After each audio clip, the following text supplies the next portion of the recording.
Greetings and salutations. How we doing? You okay?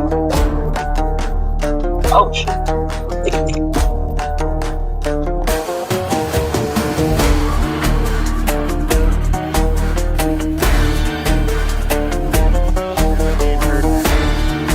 Here we go. Yes, hi. Hi. I thought I was only gonna be like half an hour late, but the traffic is awful, so I'm just here while I'm driving. So, yeah. Very cool. Welcome in. Because I'm driving, I obviously keep roll, so I put my face in nobody.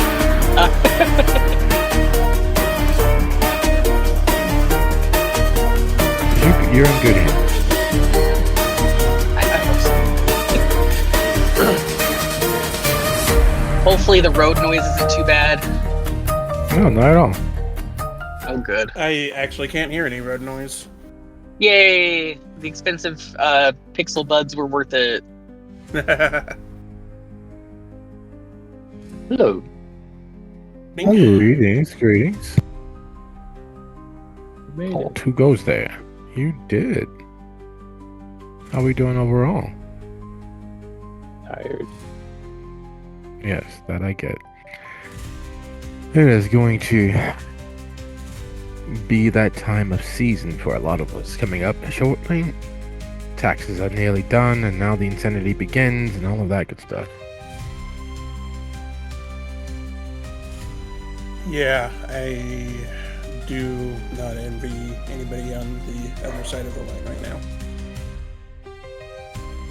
Yeah, no. We personally, because of the insanity, we have my household has gotten accustomed to doing our taxes as early as it's feasible, which means as soon as possible, with a step on the gas every day until it's done, to avoid the larger morass that usually comes.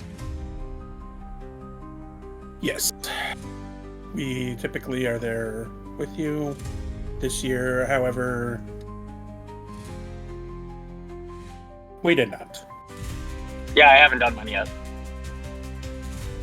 You know, things happen. It's just one of those where experiencing it from the controlled side of the chaos, it is not something that you want to be party to in the least. Oh, no one works at the IRS anymore, so, doesn't matter anyways. No, it matters more. The insanity, even though we've managed to get through the bulk of the usual backlogs faster, the insanity inherent has grown exponentially.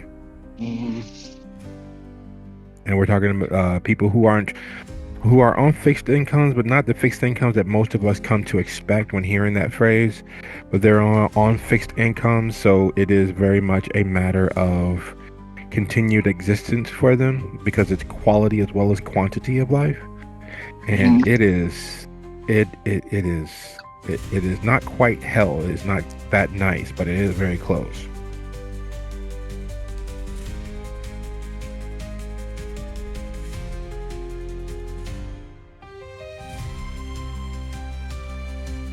But luckily, we get to sidestep the real world. Luckily, we get to dive into a mirrored, darkly viewed of our own. Agreed. Oh. Back in a second.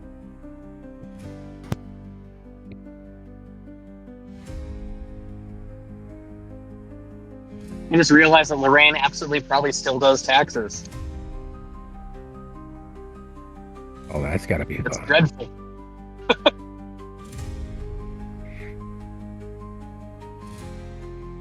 Welcome back. That was a quick departure. Just a second.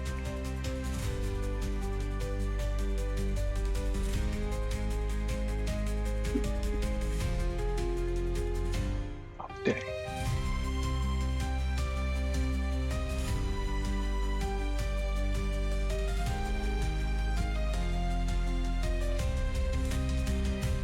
Input's fine. I'm worrying about your input. There we go. I can hear you now.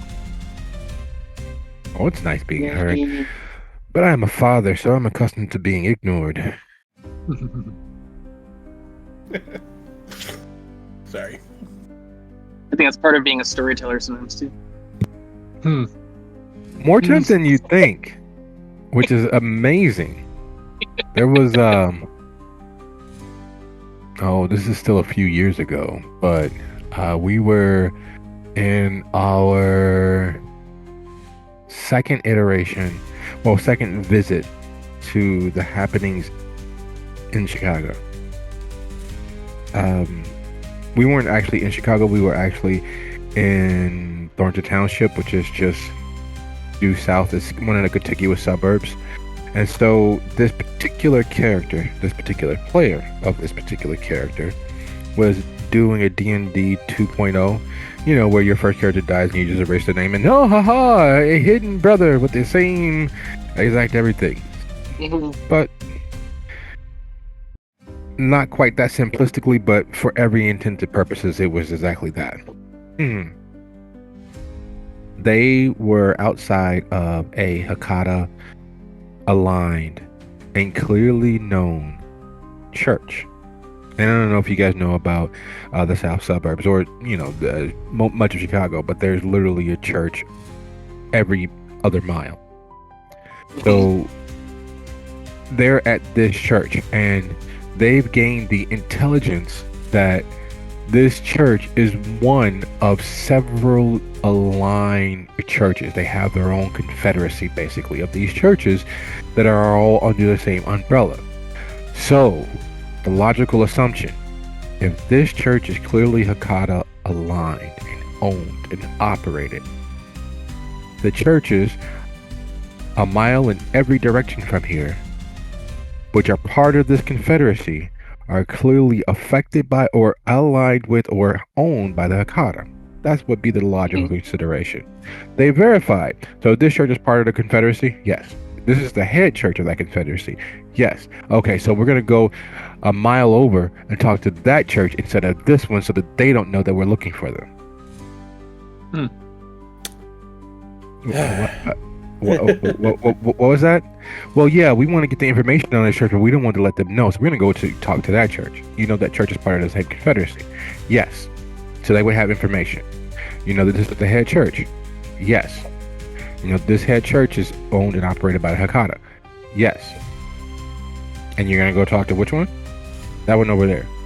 The one that's in this confederacy. Yes. Why? Because they would have information. Okay. Why are you going to talk to that church? So this church doesn't know that we're looking into them. Okay. All right. They're not wrong. They would have information. You would. The Hakata, I guess, notoriously don't know how to operate any form of communication. Hey. A Sombra joke. Very good. Yeah. I'll have a good comeback once I brush up on my communication skills. You're getting a very strongly worded letter. Delivered by pigeon. Yes. Oh no! Don't bring Martin's this. I'll just send you a text message in the middle of the night with absolutely no context. Lorraine would have no idea. Well, If you're trying to send a text message to Lorraine, no clue. It would, even if you'd said something, it would be like completely borked on her end. So It'll be fine. Right. The squiggly lines have to Still- mean something, right? something, but Lorraine doesn't know what. Oh. God.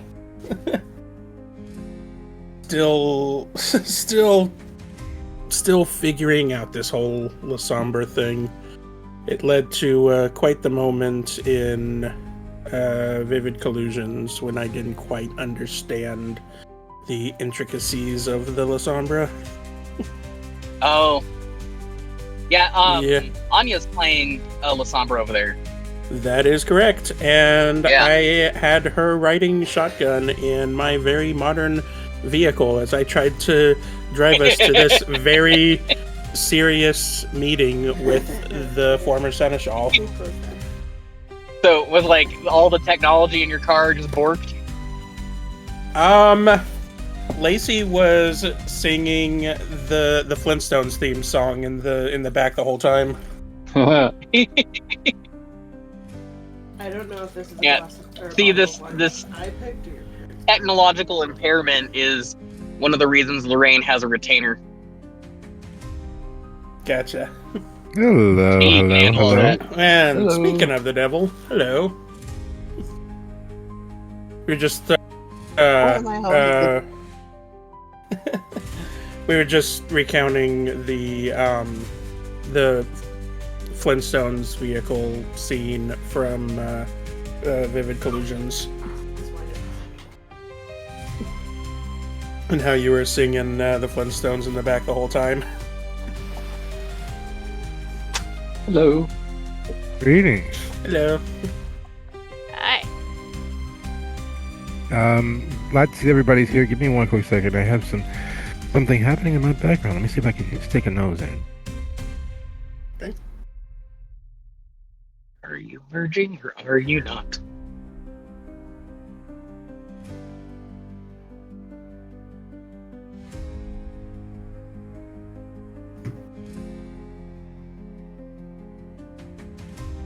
Wait, is Anya joining us for this session? I don't, not that I know of. Oh, I okay. think someone has I a think friend we're- in town. Yeah, that's Sherry. Kyra. Oh, Sherry Kyra. able to be with us? No. Well, last I heard, no. Okay. Last I heard was very unlikely, which I take to mean no. Okay. Yeah, no. They I'm have not- a guest from out of town, a friend, that they Yeah. don't get to see often.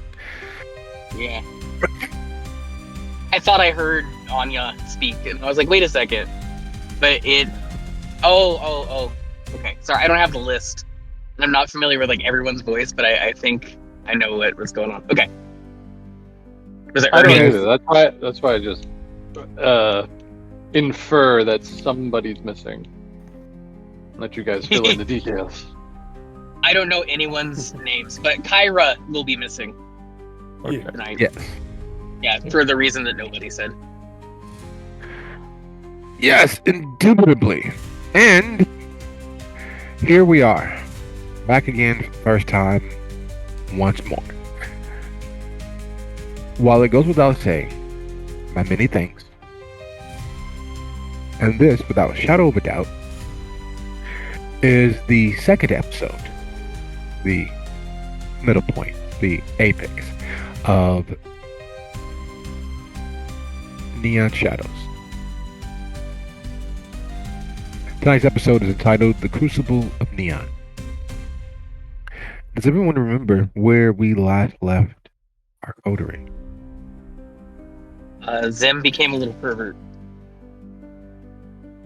That's a weird way to put it. Oddly specific. So not entirely happened? inaccurate. What Yeah. happened was a guttural scream was heard from the kitchen as we were concluding our meeting with the sheriff, and one of us was brave enough to go and see exactly what was happening, who our loyal confidant was. And I was rewarded for my curiosity with a fascination for what I was seeing. Yeah, my summary is more succinct.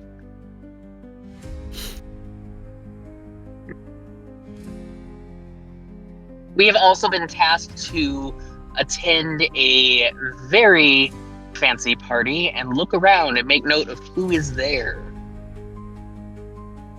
Yes. We have important mortals and important kindred attending. Yes. We have also been each gifted bangles that with stones that match the color of our eyes. It's always nice getting gifts, isn't it? Oh yeah, especially when Love they're it. essentially ankle bracelets. Nah, ankle monitors. There you go. Yes. So, all things being as they are, dark, gray, multicolored, and fascinated by light and attracting the eye. Hollywood, like most places that depend on tourism, very rarely sleeps. So, unlike other places throughout the bulk of Florida, up and down the eastern seaboard, unlike Ocala, which is close enough to drive in a lazy Sunday afternoon, Hollywood is vibrant. It is active. There are music and laughter and screams and primal unleashing of emotion into the night sky. The stars above head watching Hollywood are never at a loss of entertainment. Excess is the status quo, both for the mortals and for the kindred. It takes a lot to exceed the tolerance of the social norms in Hollywood. As such, as Zim concludes his first and potentially significantly more interactions and the exploration as to the stamina and resolve of victims splayed upon a table. As someone who tours haunted places, the gruesome hidden things in the dark, the things that cause the mind to sweat, come natural to him. He has been doing it long enough to have built some bit of acclaim. He has a business, a livelihood, and is often there for the macabre, the ghastly, the ghostly. This is the first time, and he's not sure whether it's because of the massive quantities of MDMA that were in his victim of choice for the evening, or was it the aligning of stars above head, but watching an autopsy being done on something that refused to stay still during it unlocked a door. And what came out were fantastically beautiful in their gore, shock, and aberrance of all things living. Butterflies and worms, and snakes, and all sorts of things that crawl around the substrata of someone's mind. Those dark places we fear to look even inside ourselves. All that being stated, you all have a mission from the sheriff. You have an opportunity to climb the ladder to get closer to that brass ring. You have been given an opportunity that, yes, it's fraught with potential risk of failure, but it's all but assured. Your job, your mission, your raison d'etre is really simple. Show up, keep watch, report back. 3 simple steps. It's always the simplest steps that are the hardest. It's always the too big to fail.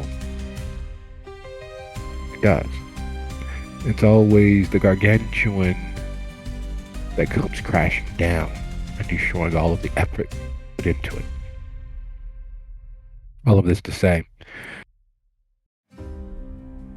it would probably be best to have a conversation. It would probably be best to have an idea as to the environment that you are stepping into. Because nothing beats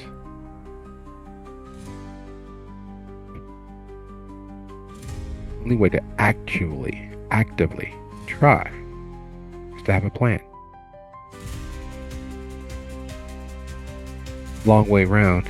What do, folks? What do?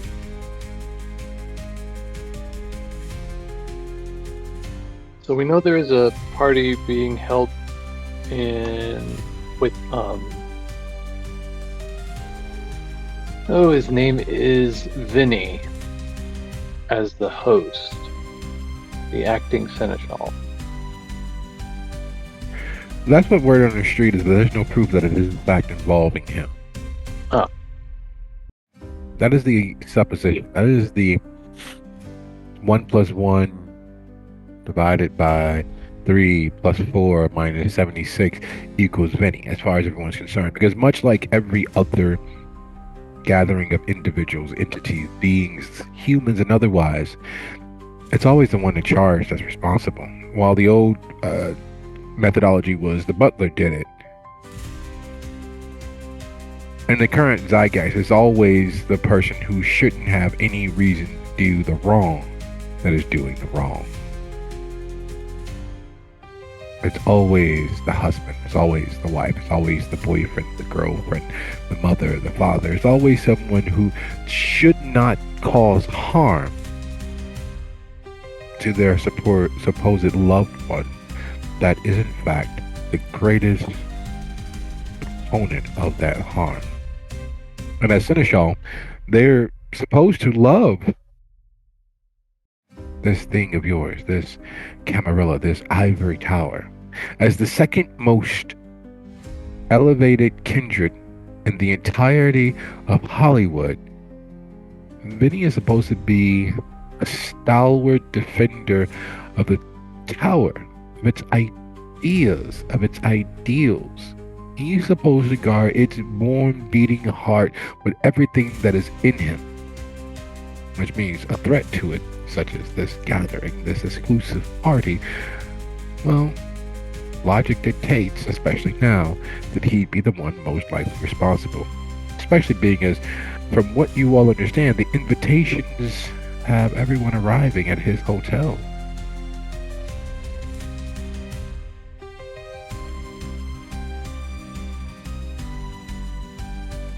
Which is where we're at now. Sorry.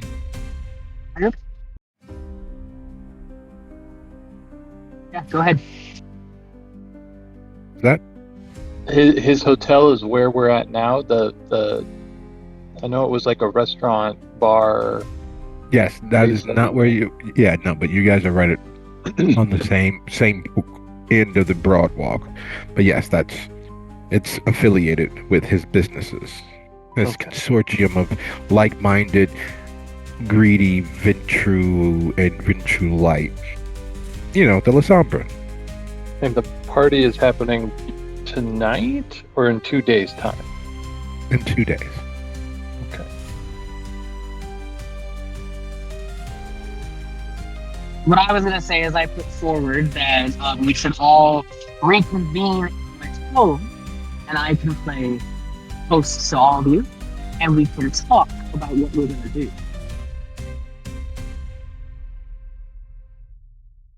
That would probably be better than hanging out in a place where a torture is happening in the back room. Less years. I'll follow you.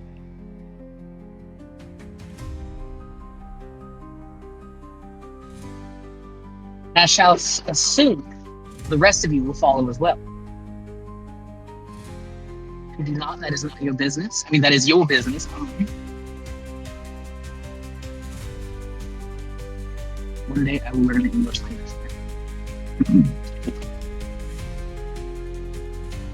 So, Lorraine will be going to her home. She's extended this invitation to the rest of our little coterie to reconvene there in order to touch base and figure out what we're going to do about this party, like what kind of staging that we're going to do before we get to the point of actually going, so that we have a solid plan.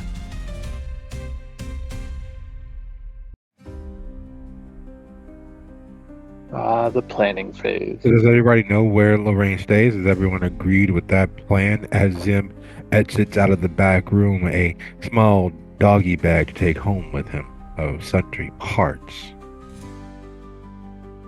Yes, Zim is well aware of Lorraine's house. It's on his tour, in fact. It's ninjas. So,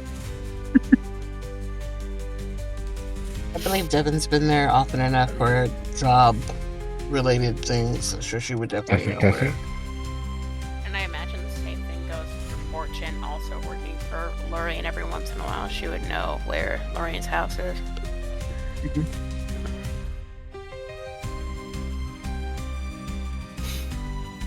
So how are you guys getting there? Are you guys ride together? You're attempting to flag an Uber XL. How are you guys going to get to Lorraine's? I'm going home the way I came in my own car, and that riffraff is not allowed to ride with me. How big is your car? Not big enough for you. Alex will go with. Alex forces his way into Lorraine's car. Honestly, Did you she say- probably would let him. He was saying that no one could ride with her, but I think that she would let Alex Oh. ride with her. Sorry. No, that's fine. I think that she would cave and let Alex ride with her. Yeah, greatly She does appreciated. drive Really, a really little, appreciated. of course, she does drive a little, yellow bug, so 2 people is probably it. Devon's not going to leave her bike, so Devon has her bike, and whoever wants to get on the back is free to. I'll be taking my own vehicle as well. And I'll get in the back of Devon's bike with her.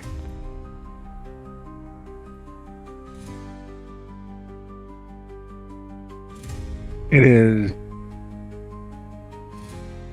ridiculously quick to travel across this portion of the city. Traffic is the first world problem. Traffic is a standard in everywhere where there are a significant amount of people. And while Hollywood doesn't quantify in most ways as a full-fledged metropolitan area, the public transportation is laughable. The ease of access to public services is also equally laughable. Though they are top-notch, it is almost as if someone or several someones purposely make it more difficult than it's worth to partake in those services. Unless, of course, you have a certain tax bracket. But getting to Lorraine, everyone roughly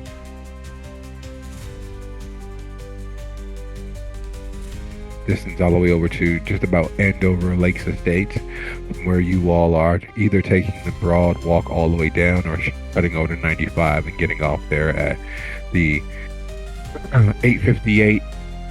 It should take you all normally with standard traffic about 20-25 minutes. In present traffic, the late night revelers, the tour is moving back and forth and back, going to the various restaurants, the hotels, the spas, the tours, the shows, the dinner parties, the rooftop parties, the hotel parties, the late night combat golf parties, the dog walk modeling parties, the mattress parties, the back of alley 40-ounce parties, the mansion teardown parties, the estate sale parties, the new modern art wine tasting parties, the kombucha enema parties, needless to say, it's considerably more people on the road than should be at this hour of the evening. At any place where there is even a hint or a whiff of anything that does not debauch the soul, the mind, the body, or any combination thereof. And yet, that's exactly what is the case. Cars zooming willy-nilly, the Uber, the Lyft, the private cab, delivery cars, the party buses, the SUVs, which have been transmogrified into rolling discos on wheels. The madness of the foolishness of youth, the immortality of thought, gets you all there just at about 45 minutes. Doing your best to obey the rules of the road and the rules of driving in Florida. Which means if you have an opening, take it. If you don't have an opening, take it. And if you can't take it, take a breath, count to 10, and take it before you get to 9.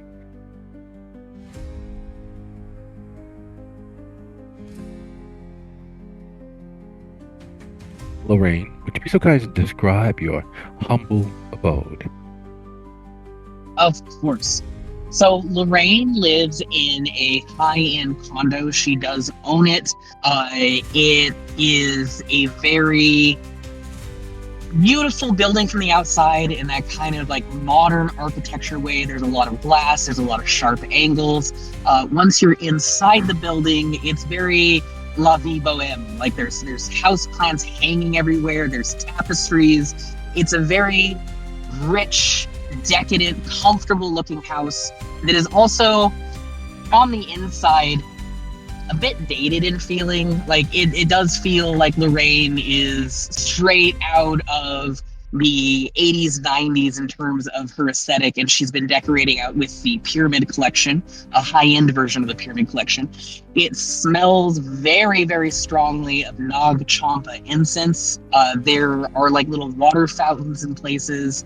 It's an interesting mix of modernism on the outside and then this quite dated, comfortable, hippie, witchy kind of look on the inside.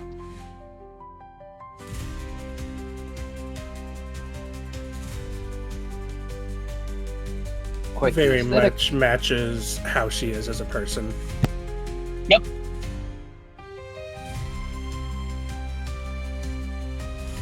Don't forget to And yes. mention the plants that are as fake as your stories. Yes, a lot of the plants probably are fake. She's not good at keeping them alive. There is also a large portrait of herself in the foyer. It's painted. One of Devon's favorite things to do when she visits is very gently, when Lorraine's not looking, slightly slide one of the bottom corners of that painting so it's slightly askew and walk away.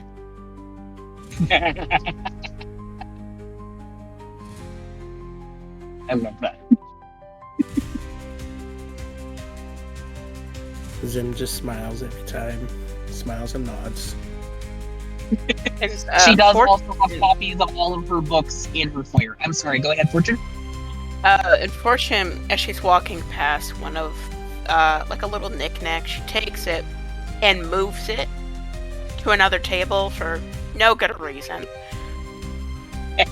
Just decides, yeah, this is going over here now.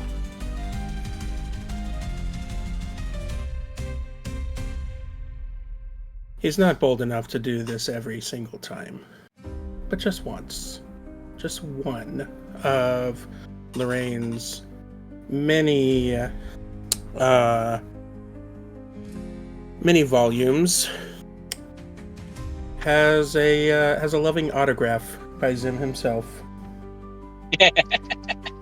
with a smiley face and a heart. Fantastic. Does Alex do anything every time he visits Lorraine? Alex is very much keeping his hands to himself. He has been around wizards enough that he knows if you touch something you're not supposed to, you might lose a finger or worse. So Now there's a good boy. Lorraine knows that they do these things. She tolerates it. It's the knick-knack moving she probably wouldn't notice. The picture she does notice. It pisses her off, but it's a small price to pay for the services that are rendered.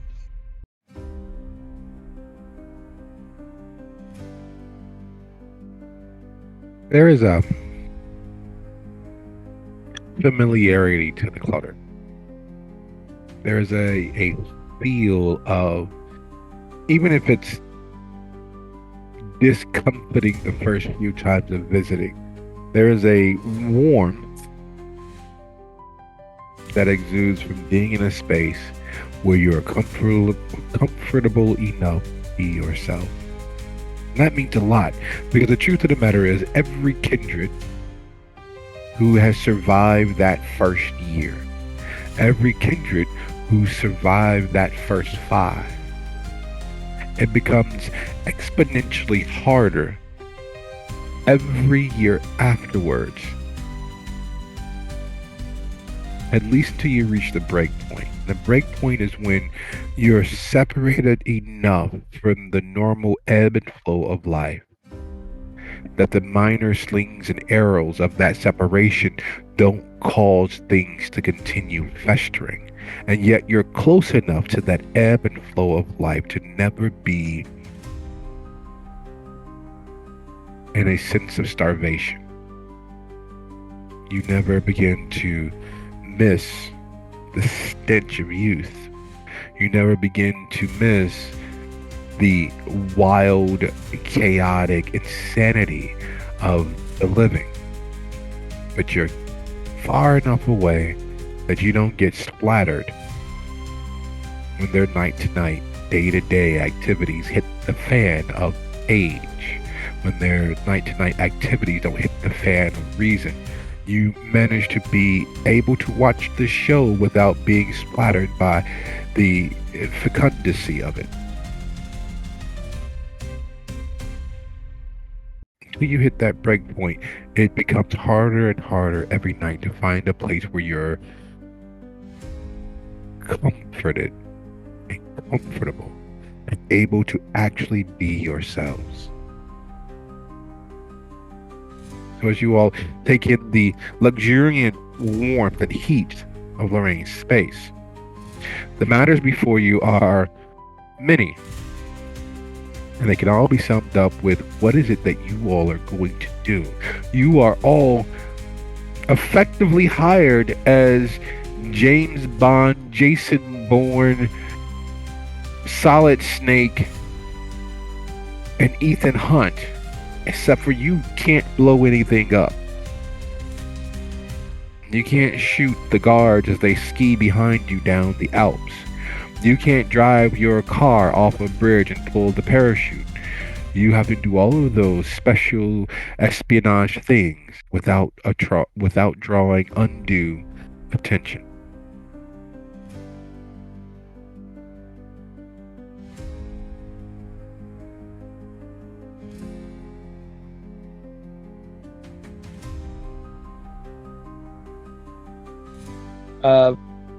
Storyteller, remind me, were we offered, like, is there invitations that we were supposed to be getting that would allow us to actually be allowed to be there?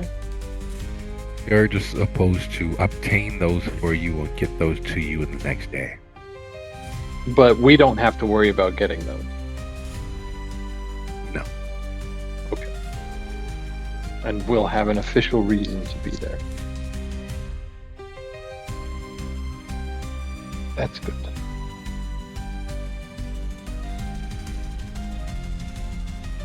So they would gather in one of Lorraine's sitting rooms, and I think Lorraine would end up bringing up one of the most obvious problems is how are they going to document everyone who's there?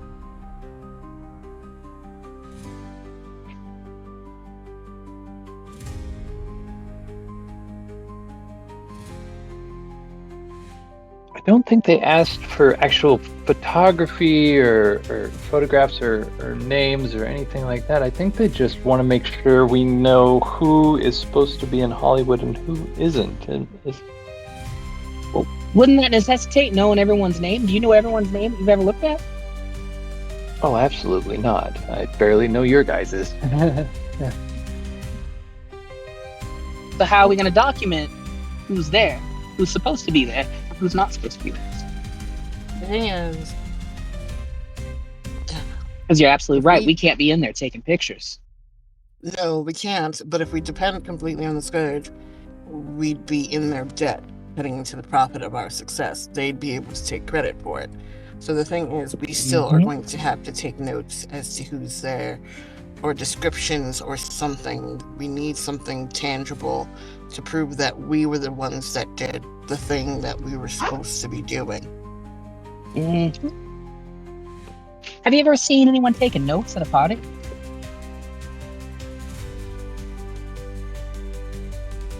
Why would you No. need to take notes? It'll be Just listen. obvious about it. It's not like you whip out a whole big fucking notebook, but you don't carry like a little pen and pad or something. I mean, I know when I do reconnaissance, I do.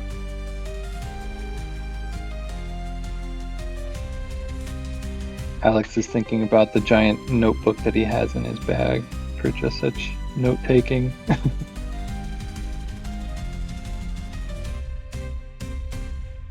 That would be a bit too obvious, though. But that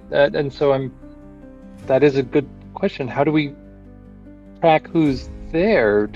Is anyone good at like doing character sketches? You ever seen someone sketching people at a party that was any fun? I haven't been to many parties, so I wouldn't know. There's always that guy with the pen and pencil. No, just me. Okay. Look, it's Are any of you good at remembering faces? Them? I've been known to remember a thing or two. Look, it's quite simple. We go there and we mingle, we talk, we listen to their stories. It often becomes apparent enough who's being side-eyed, who's seen as suspicious if you talk to enough people.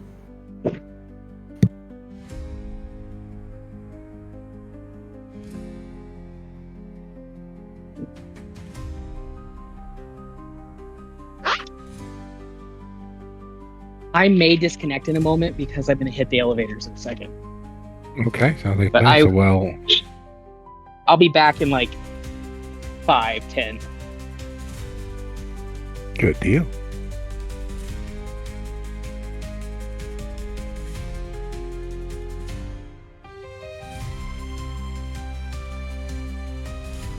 She's So left is- us alone in her own house. What are we gonna do?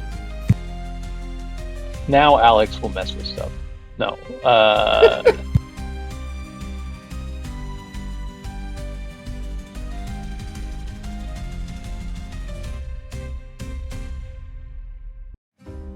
Yeah. Devin raised a great issue in regards to your. Everyone who works gets paid. What that sentiment boils down to, what you put out, you will get back in equal measure to that value.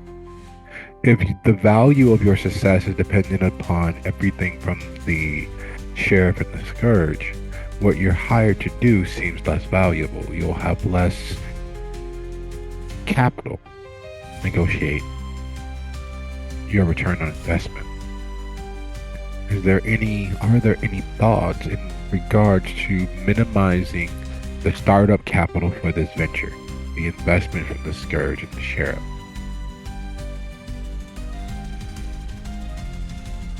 With Fortune's knowledge, would she know anything about how to conduct an investigation in a sneakier way?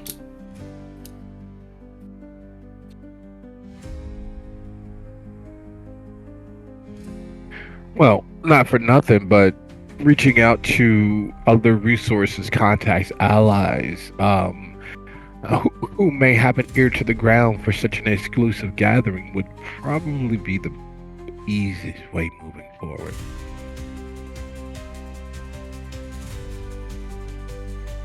Of course, like everything, there are multiple sides to that coin.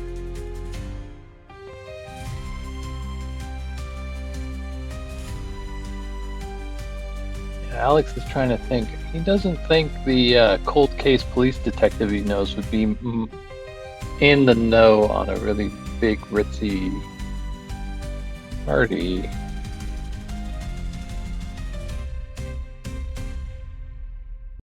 But he might reach out to his black market contacts, ask if anybody's setting up any big party favors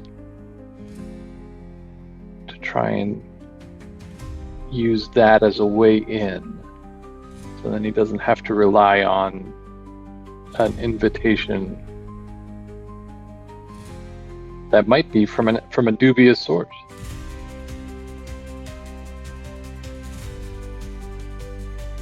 So how is he going to reach out to his sources, his network of friends, allies, contacts, and the like, from Lorraine's condo?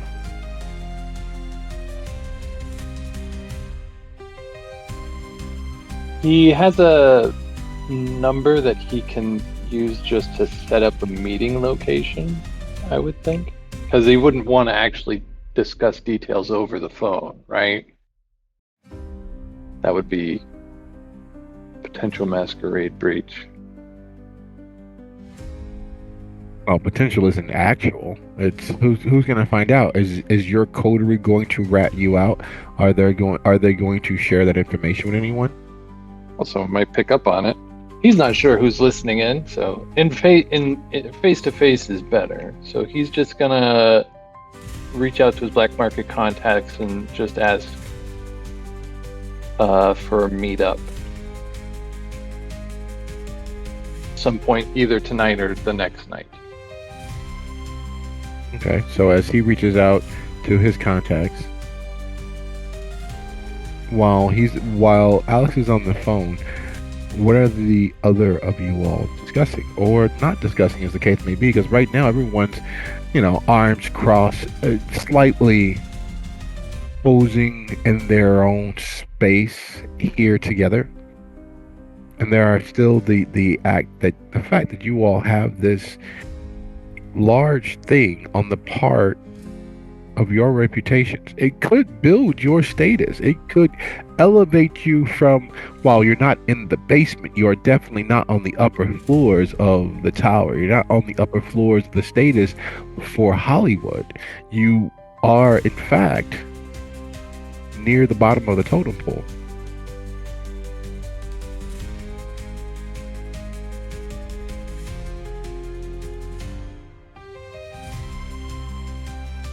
Back, sorry.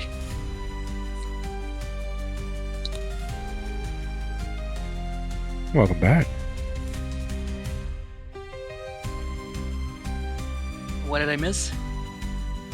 Alex, as you step back into the room after dealing with your retainer and the call that came through, Alex is on a phone in your haven.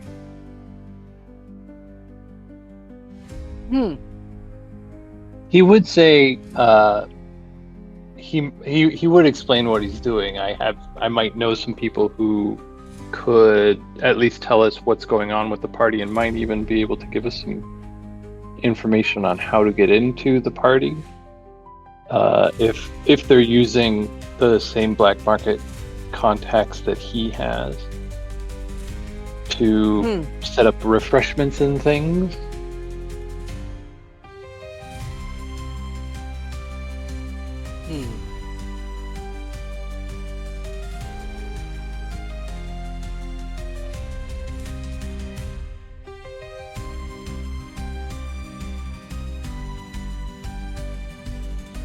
Lorraine sits back down, staring him down. In a negative way? Did I do something? Well, they hadn't discussed having a phone call. It's in her house, and she's. He's just texting. You know. It's a text message. Okay. Even though she just took a phone call, it's so rude because she's back in the room. I see.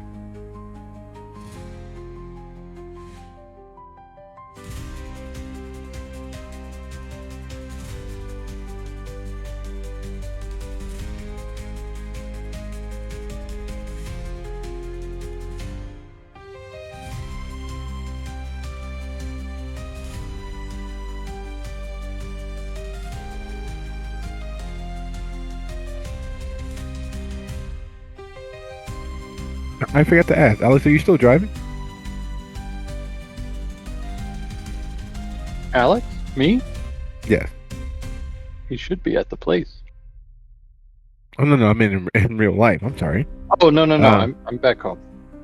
Okay. Well, in that case, would you be so kind as to go ahead and roll that beautiful bean foliage listed there in fake casting lots? I am also finally back home. I'm rolling. It was Lorraine that was driving. In real life, I was driving. Oh, And you were? Lorraine was I. Oh, okay. Oh, I'm sorry, I missed that. Handshakes. We were both driving. Okay. Yay! What am I rolling? Charisma plus allies and contacts. I'm sorry, nobody. Perfectly fine. Could I do streetwise with my specialty in the black market? I could do contacts. That's fine.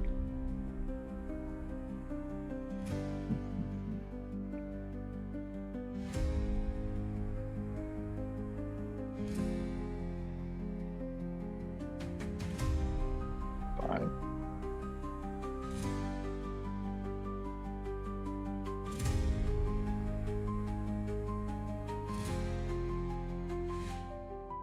I forgot if I was hungry or not. There's at least one. Did I get two? No. Because he has a blood bag, but he hasn't drank it. Difficulty is 3? Standard difficulty, yes, but as high as you can.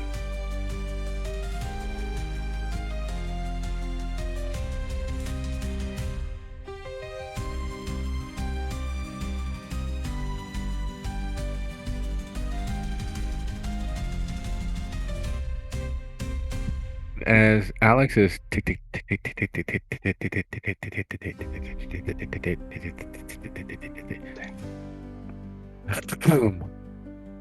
what is it that you all are discussing? Because Zim, that bag of goodies that you left, that Kindred enhanced questioning, that enhanced interview that was taking place, it's still there. You still have it. Or did you leave it in the car? Oh no, I definitely brought that in with me. Would you Beautiful. rather I have left it in Maybe the car for refrigerated? someone to find? Does it need to be refrigerated? I don't know, this is my first day.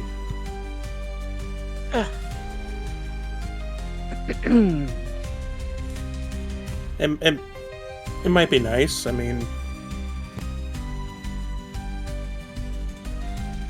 Well, you do know your way around.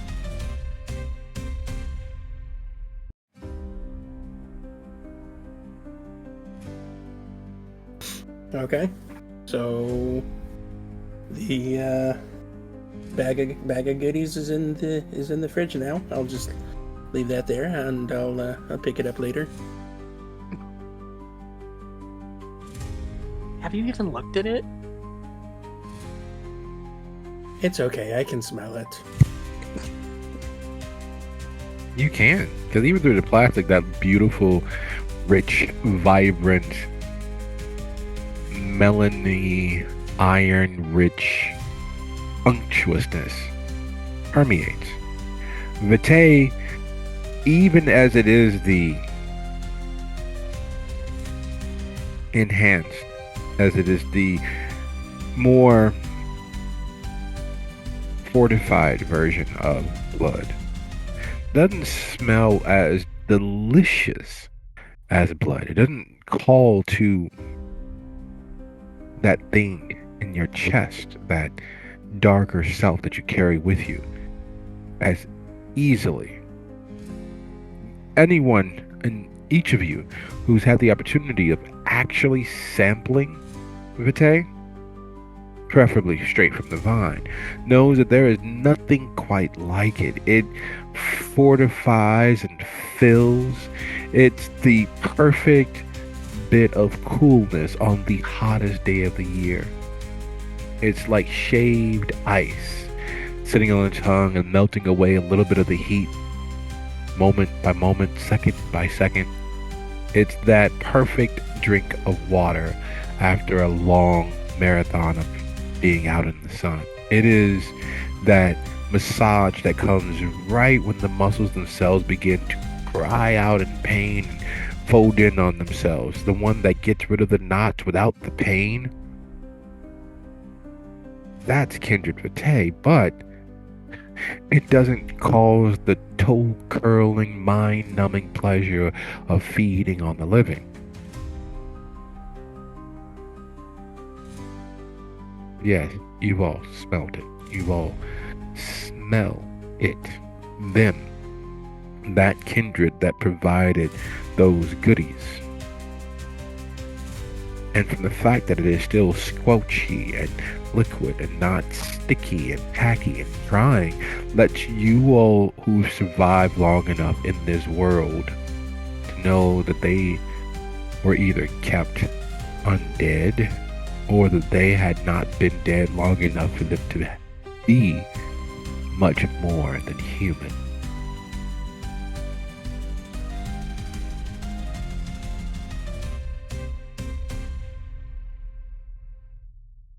I forgot to ask, who exactly was it that was on the table?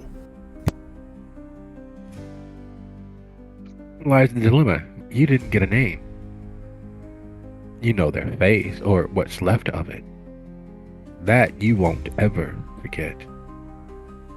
You do know that they had some connections with Mystery Inc., the Florida Mafia family, the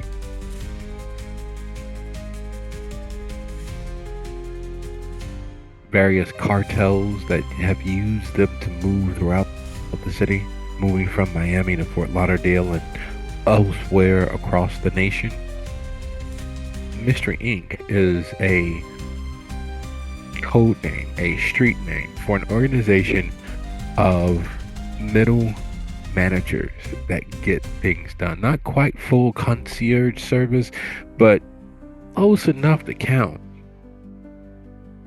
Connecting one criminal enterprise with the next criminal enterprise. Making sure that those contract jobs are filled. Making sure, you need some henchmen just to stand around and look tough and, scare off and deter anyone from looking into your particular warehouse on that particular night. You typically reach out to the nefarious, the unknown, the unreal, but yet very much factual Mystery Inc., the Florida Mafia family.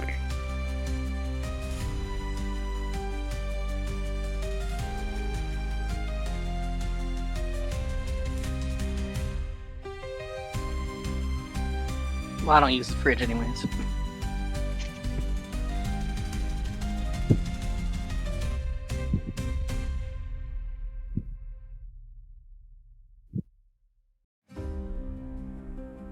Really? Then what's in this box?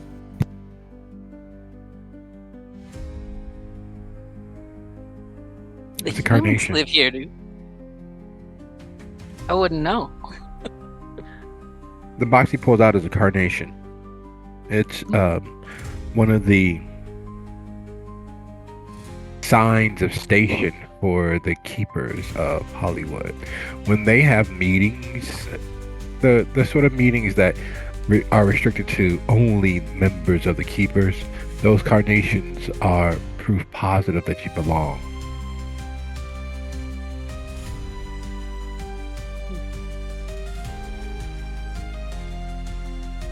He just laughs and puts it back in the fridge and rejoins the meeting.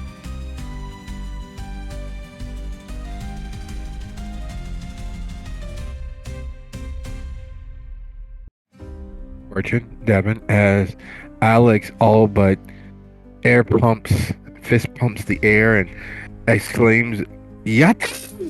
as if he's, Link, having broken the perfect pot.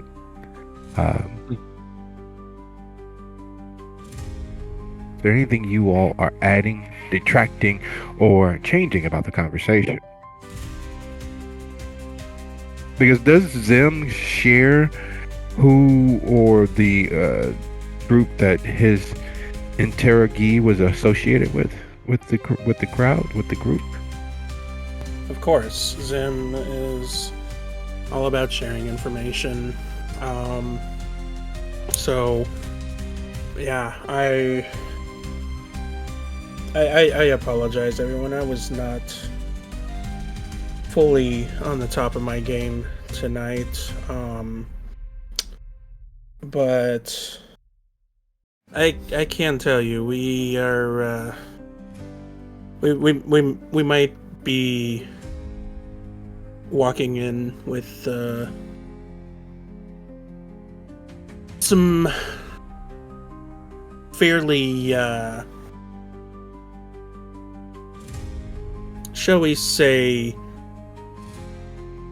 for lack of a better term, dangerous people. I don't know how many of you are familiar with the local mafia around here, but it definitely feels like they may be involved, as while I did not get their name, the person that I found in that room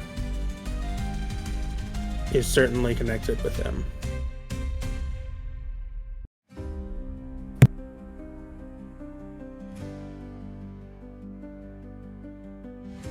Well then, I should probably reach out to one of my contacts to see if there is anybody missing of note, anybody who didn't show up recently, if anybody else is slated to go missing, that sort of thing.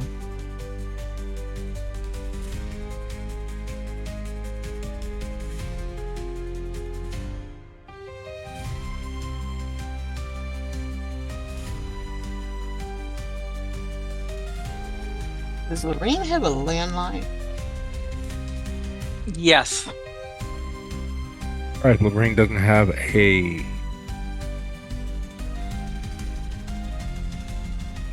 phone that's plugged on a very long singular cord from the kitchen wall.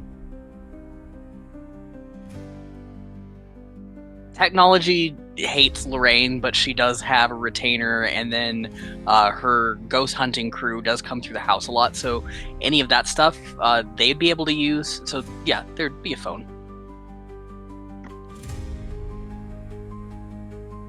Okay, then Devin will step away to find the landline, and to make the call a little more secure, she's going to use her messaging relay.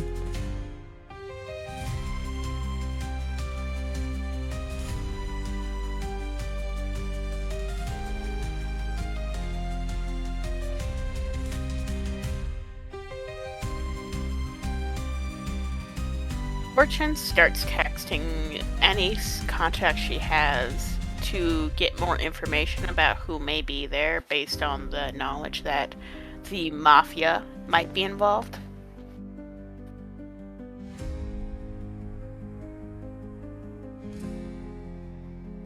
You know Lorraine what's is funny? very... Sorry, go ahead.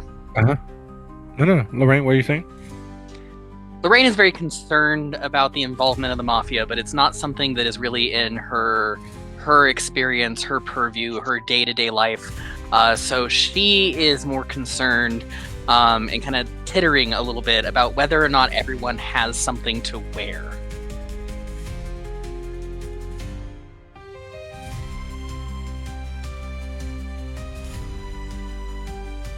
Of course I do. I face the public on a daily basis. What kind of question is that?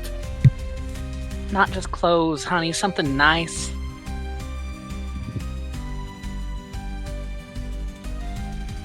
Alex just motions to his college attire. College Madam, student attire. Madam, I do believe I look quite fabulous, but I do thank you for your concern.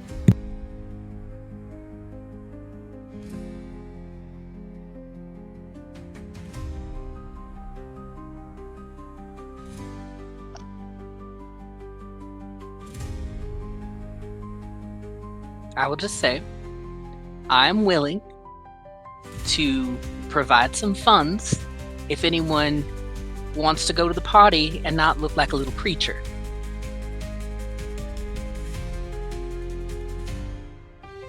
It's very much a thing. Mm-hmm. I wouldn't say no to new clothes. That's a good boy. Lorraine really likes Alex at this point. He's trying very hard to be likable. Well, not brown nosing. He's trying very hard to be likable, but not brown nosing.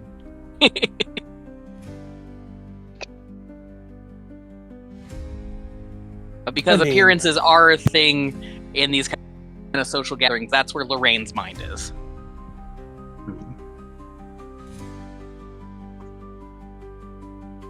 I understand your concern, but you truly will not have to worry about me.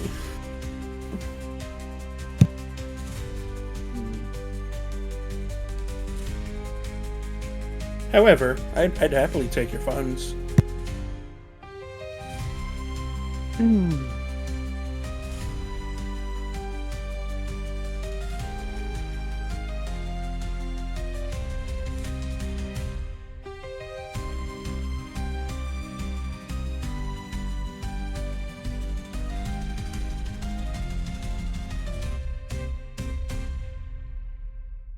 I would think you should re-roll that.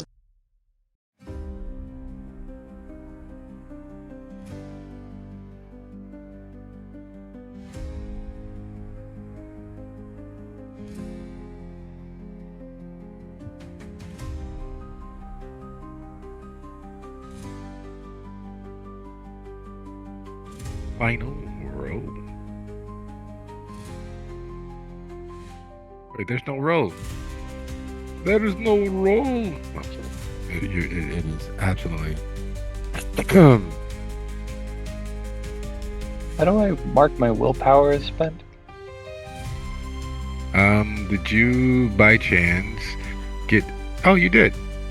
Or did you roll? Did you make sure that you were rolling with Alex and not Billy Boy? I did not specify, no.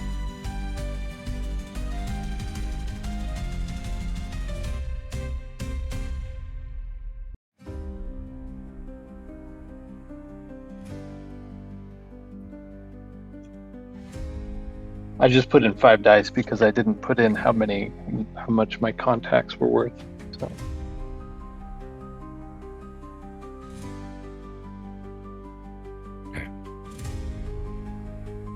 No, we will Devin, keep some good um, notes. Devin comes in at the end of the offers for clothing, and oh, sure, girl. I'll definitely let you pick something out for me. You know what colors I don't like and all that, and obviously it needs to be curvy girl friendly. I do have to duck out early to get some intel. I need to be where I need to be within 39 minutes, and I don't want to hit traffic, so... Sweetheart, I am not your personal shopper. You're taking the money, you're getting your own clothes. Alex looks a little bummed at this. Who? Do any of you know how to dress yourselves? Of course I do. Obviously We've I had this do, but I ain't got conversation. fucking time for that. Sim, shut your mouth. Devin, you were speaking? I said, obviously I do. She points to the stylish leather outfit yet. Obviously I do, but I don't quite have time. I guess I can shop tomorrow night. Lord above. All right, all right. You know what? Never mind. Never mind. Never mind. Give your measurements to my retainer, and she will pick something for you. Have you dressed up nice so y'all look good and not how you look.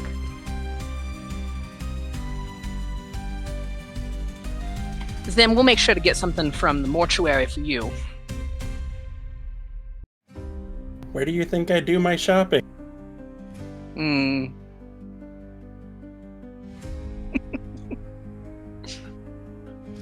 That's what Devin does. She writes down her height, weight, measurements, all that good stuff, color preferences, and leaves it on Lorraine's refrigerator where the retainer can find it.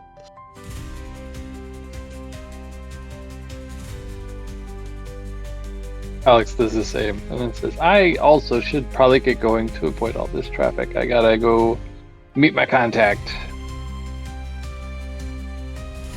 I'll let you know how it goes. And he tries to remember the last time he dressed up nicely and what that outfit was, measurements were, and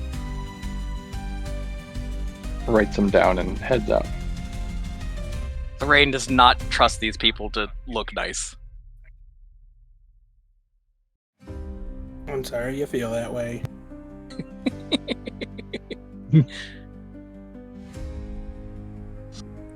You know what the real crime is gonna be? Devin's gonna wear whatever it is, but then she's gonna put a fucking leather duster right over the top.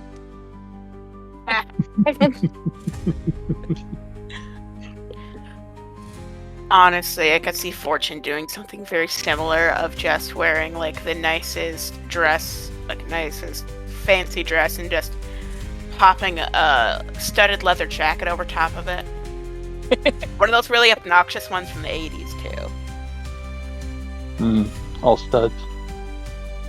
All studs, spikes, and they're not even spikes that go with the outfit. I will definitely be wearing something that has been worn to multiple funerals. By the guest of honor, of course.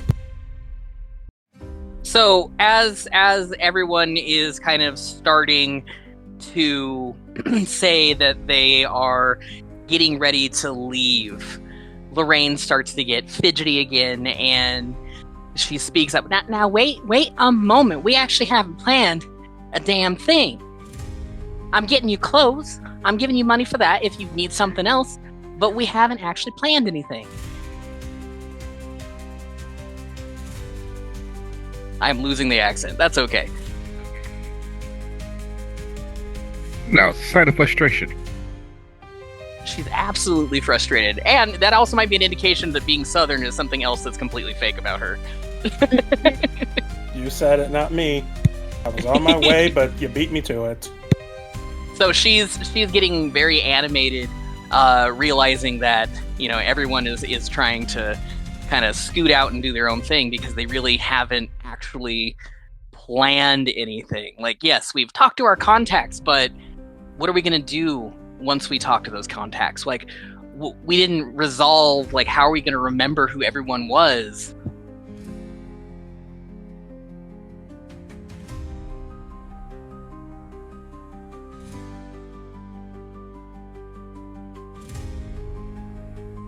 Well, most of these people, I'm assuming, are gonna be nobodies. We just worry about the ones that stand out as, why the fuck are they here?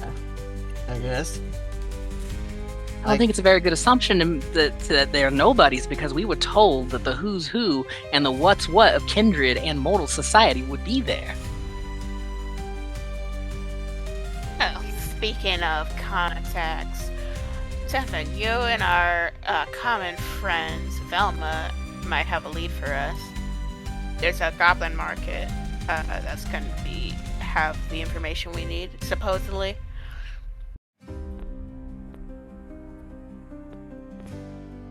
I'm just kind of like, yep, that's where I was heading. But I understand understand, Lorraine. I agree that we need a better plan, but how are we supposed to plan if we don't have all the information, which is what we're going to get? We still have tomorrow, right? We have to be back here to pick up the clothes, so we can solidify a plan tomorrow. Well, that way it's fresh in everybody's head what the hell we're supposed Where to are do. you going in 35 minutes? What is so important? Did you not just hear her say the thing about the goblin market? 35. The goblins aren't going to be around in 40 minutes. They're not going to be around in an hour. It's a specific meeting. One of my...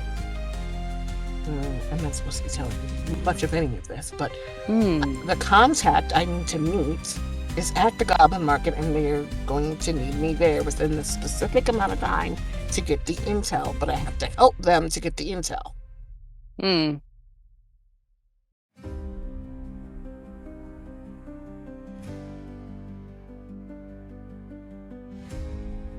Rain is way- not impressed by this. Hey, By the- Mom, by- we'll wait up. Bye-bye. By the way, Lorraine, you don't mind if I crash here tonight, do you? 'Cause I definitely shouldn't have driven here. My bad. Thank you. Well, you heard Devin. We got somewhere to be. Later, tits. Bless your hearts. My grandma Southern, I know what the hell that means. Good. Don't let the door hit you on the way out.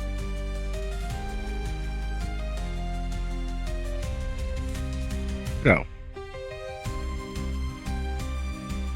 plans unmade. Arrangements engendered. Devin, Fortune, Alex go speeding through the night,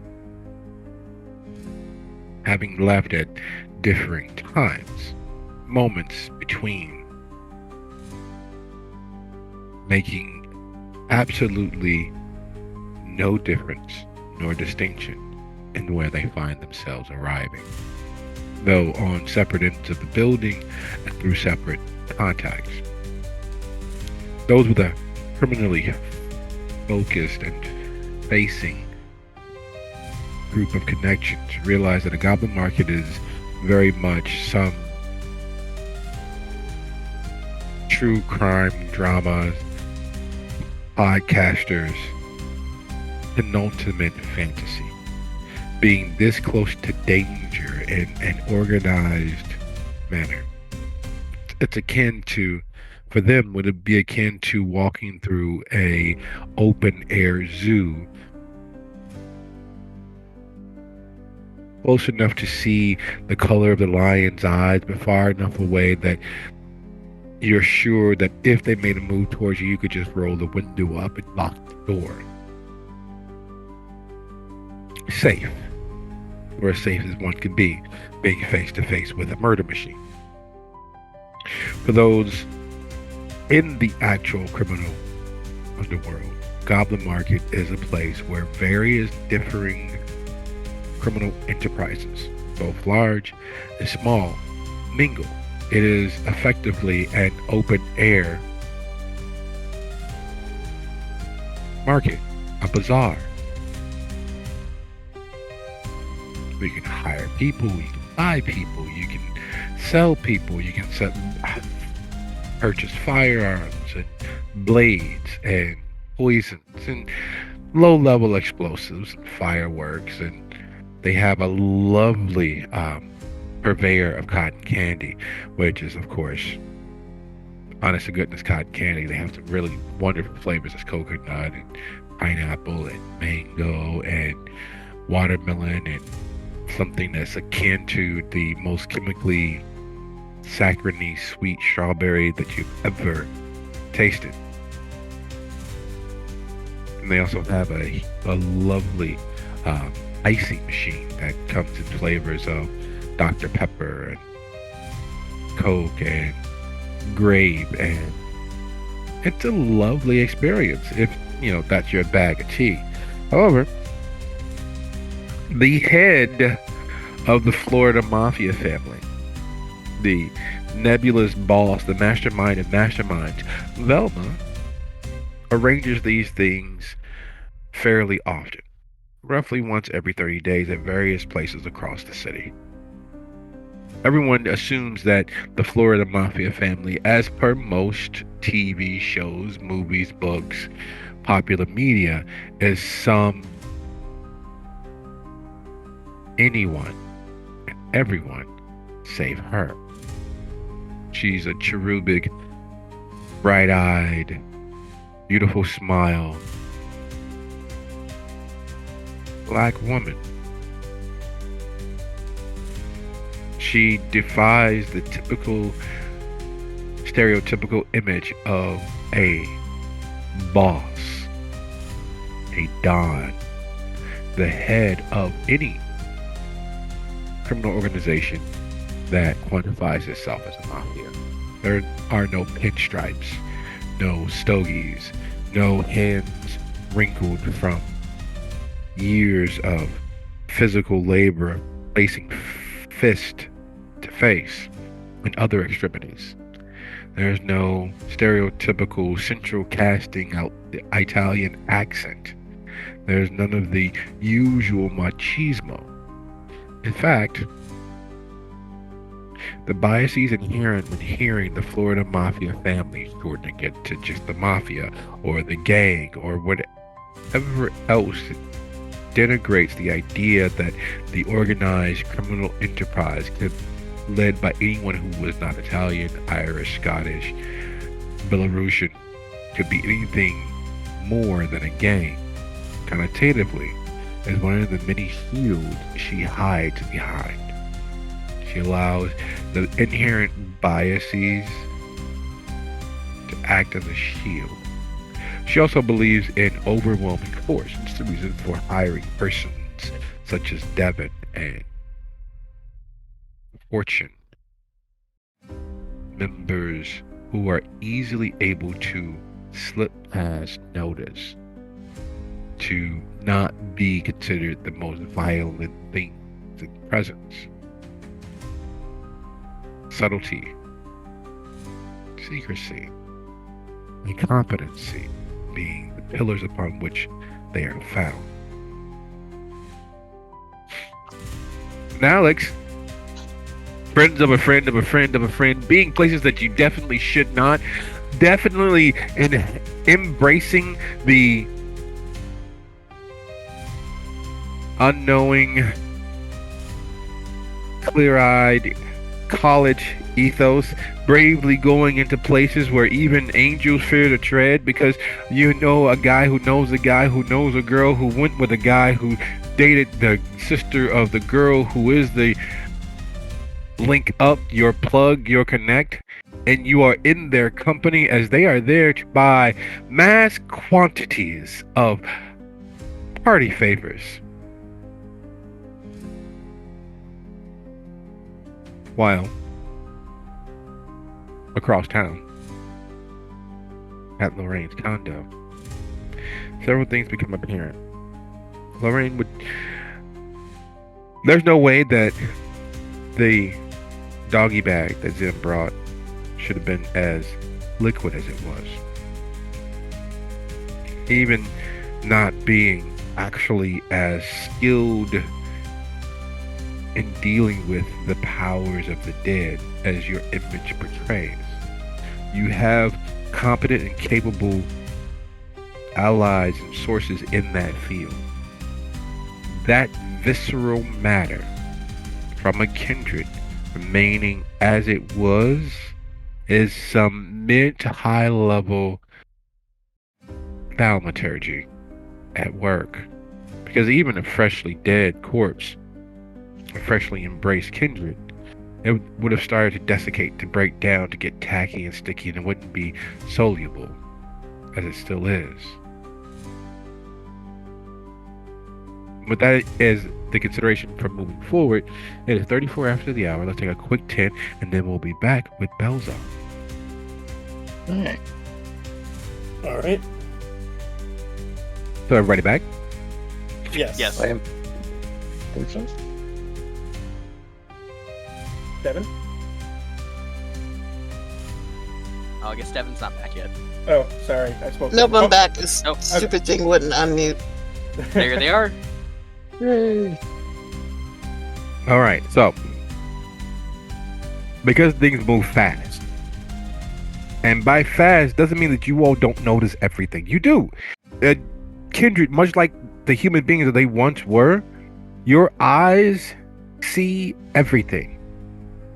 Everything that happens in front of you, no matter how fast, no matter how slow, you see, you perceive. However, because your eyes are part of your brain seeks to protect you.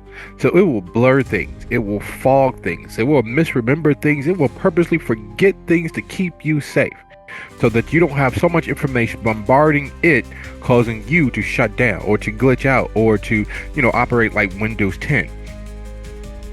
As such, we're going to simplify much of what happens next, because it is a lot. You all are in several prime positions to have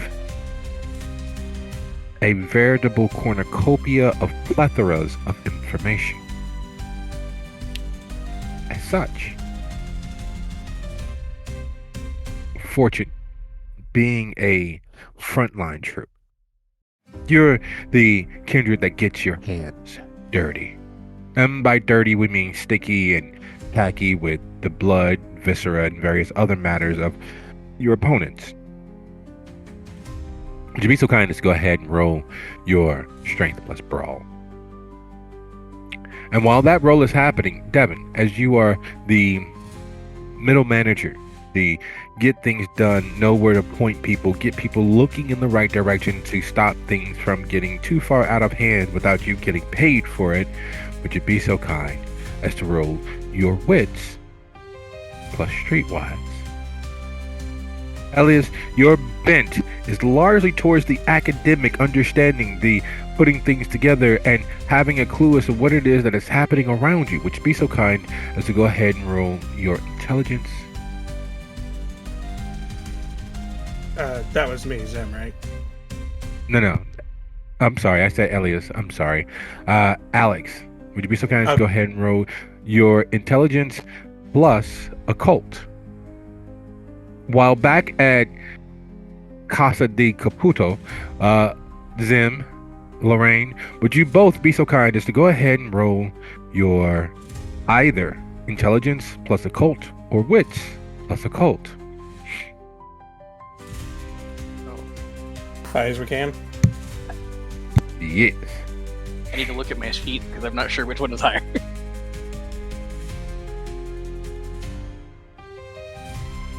Kitty, All right, come here. just need to spell. Oh, What was the pool again for us?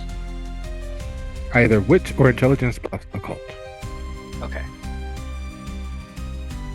Oh, I could have just done either. Okay. By the character.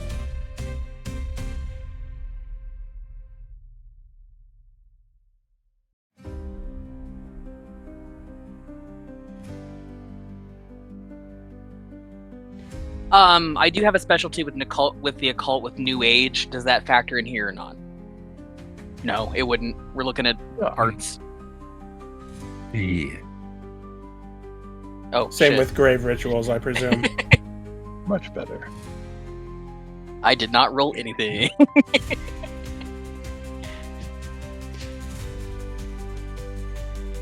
There we go.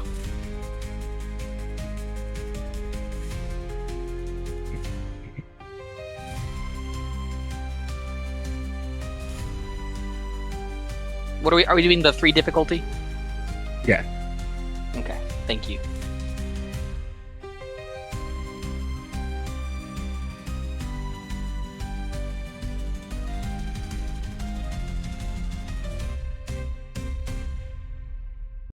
Oh shoot. I would love to learn how to spell.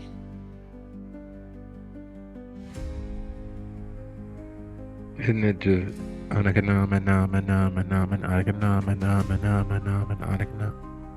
Okay. Watermelon. Bingo!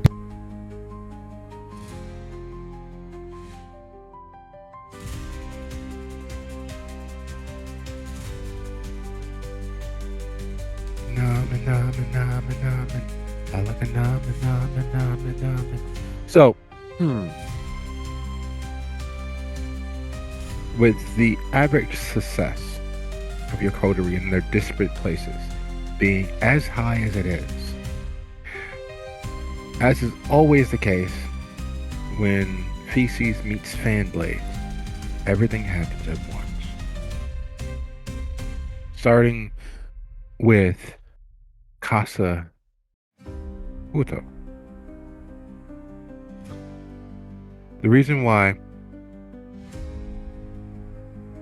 those parts, those remains, those juicy, squishy, moist bits of Kindred remain as they are. That person that formerly whole and embodied Kindred were in the grips of something alchemical. They were, and probably still are, fully possessed and ridden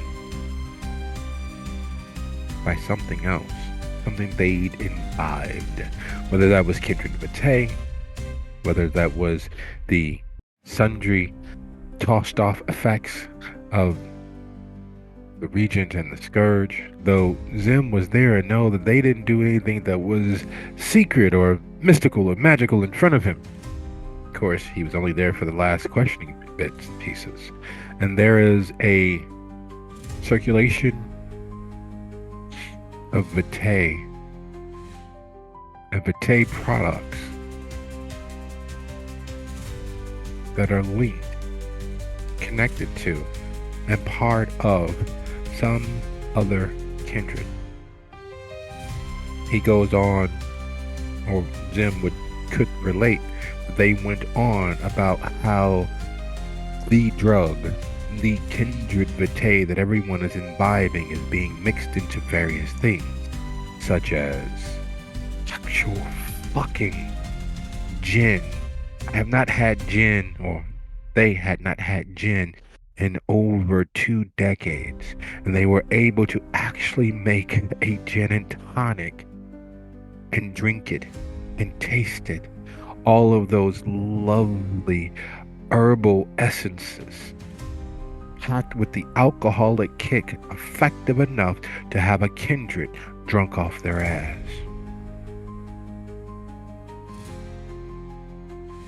There were several test markets throughout the city where this kindred who sponsored whatever this was disseminated, and a week, 3 later, they ceased beat. They were possessed, they were taken over in full. And they are supplying the party.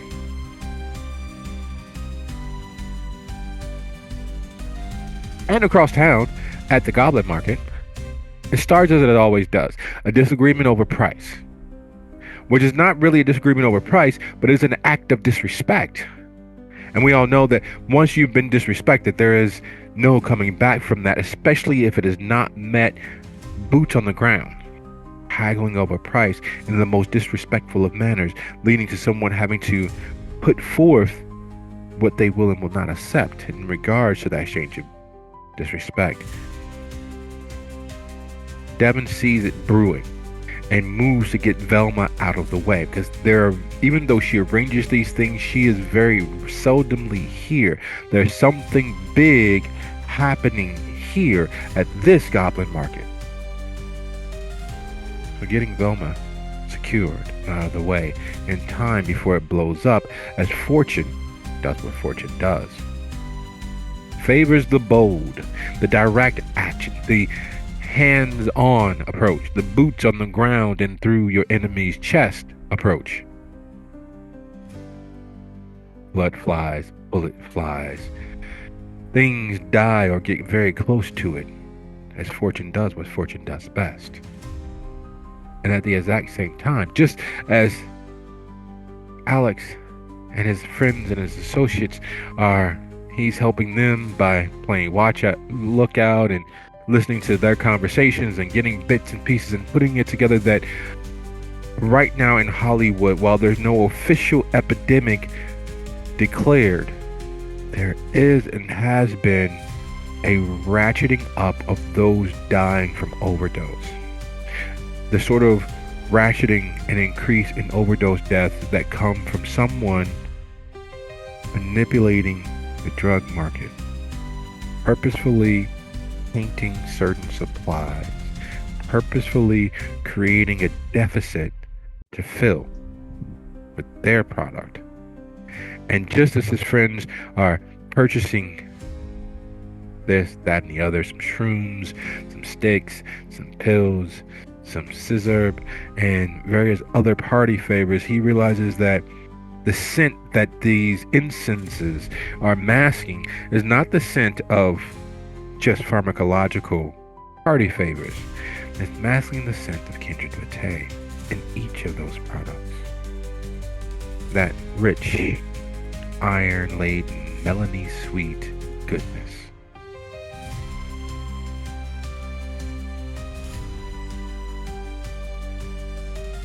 Then the bullets start to fly. People start to scream. Folks start to scatter. Personal security details securing their VIPs. The place, as is usually the case when you have so many individuals who have to protect their intellectual property with every means they have available and access to firearms and various other implements of opening persons up, tend to do. You also, in the course of it, find the address of where the party will originate. As the smoke settles, and Lorraine and Zen have an idea as to what's at stake, and Devin, Fortune, extricate Velma from the situation and receive the address that she refuses to go to. The address of the organization that is seemingly making an assault on Hollywood, and not just Hollywood, but the markets that touch it. Fort Lauderdale, Miami, pipeline north to New York, pipeline west to Vegas, New Orleans, and certain places in Texas, all along the Mississippi coast, all through Mobile, a force encroaching on so many different territories and fields with enough surety that there's not going to be anyone to stand against them, because they are conquering the smaller markets and they're moving pieces, gearing up for something.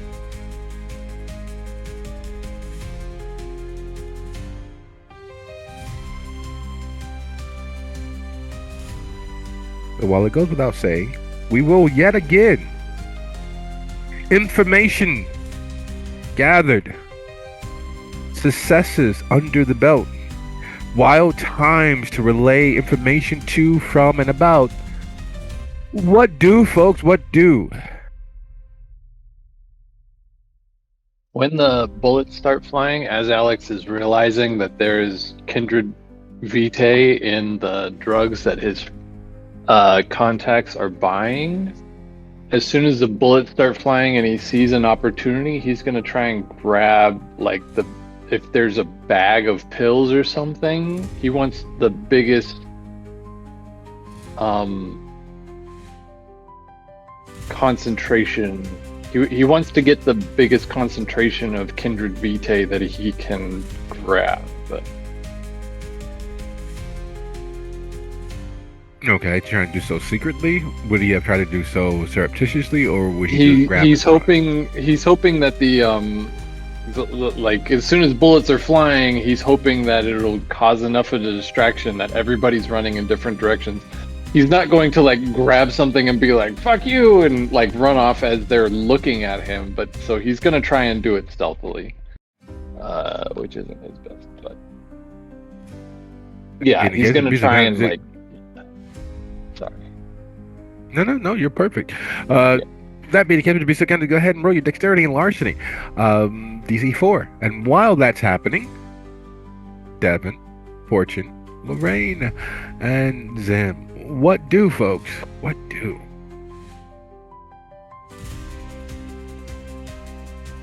Oh, what exactly is Velma doing right now? You all are getting Velma out of there, kicking ass, taking names, and getting her to safety. What are you all doing? Then I will be doing the kicking ass part of that equation. Oh, you're not taking names? No. But you have such No, we don't good need to know their penmanship. names. Devin can take the names. I'll kick the ass. Once we get Velma to safety and tucked away, and she gives us the information we need, how much longer do we think we have until sunrise? Do we have time enough to get back to Lorraine's and let her know what the hell's going down? Essentially. It's all about your travel speed, your clarity of relaying information, your instilling whatever feeling you have about it. I think we have to chance it at this point because this is a lot. This is a lot of a lot. And, she was upset about not really planning, but at least if we get back there, we can maybe all wake up and plan together now that we have this other information.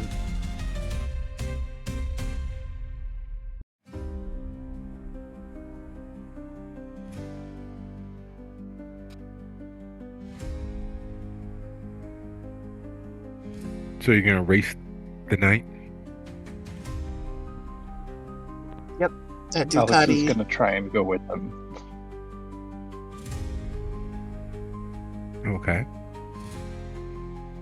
So, as all this is happening, we are still at Lorraine's house, presumably just staring daggers at each other for a while. Zim Having a tea is party. Zim is feeling like he's starting to come down just a little bit from the, shall we say, the failures of his retainer, and he's deciding, now might be a good time for a little nibble, just a quick little snack to take the edge off. So he goes back to the doggy bag in the fridge, and that's when he starts to notice the oddities of the vitae. And while he may not have the full story, he has enough to go to Lorraine and say, hey, there's something. I feel like there's something different about this here. This isn't a joke. We're truce. Put our differences aside. Can you take a look and see if you're seeing what I'm seeing? Lorraine definitely, at first, seems a little bit defensive, but as she listens to Zim and looks at his face, she can tell that, he's not joking. This is something very grave, very serious. He's not full of shit like he normally is. So she would follow him back into the kitchen, and together they would investigate this. And this is where they would learn what we were told. Now, I want to clarify what we were told. We learned that we have a sample of the vitae that's been put into things. Did we also learn that it was being used in cocktails and whatnot? Is that what I heard? Zim would know that from the interrogation. Yes. Okay. Yes. Okay. So then, Okay. yes, I am relaying all this information then. So Lorraine would listen to him as he relays all this, looking from his face down to the preserved flesh that is on her counter now, and whatever wrapping it had. And the first question that she would ask is rather judgmental. I put it in a bowl. Okay, the I'm not a preserved heathen. flesh now sitting in one of my bowls. But the first question that she'd ask is a little bit judgmental. It's, honey, you were about to eat this? I'm It hungry. bubbles. The bubbling is interesting, and Lorraine, seeing this preserved as it is, knowing that if it were a normal chunk of flesh off of a person, off of an animal, off of a kindred, that it should not be bubbling. It should be degrading in some way at this point. Is curious, and she pulls a stainless steel chopstick out of one of the drawers, and she pokes it.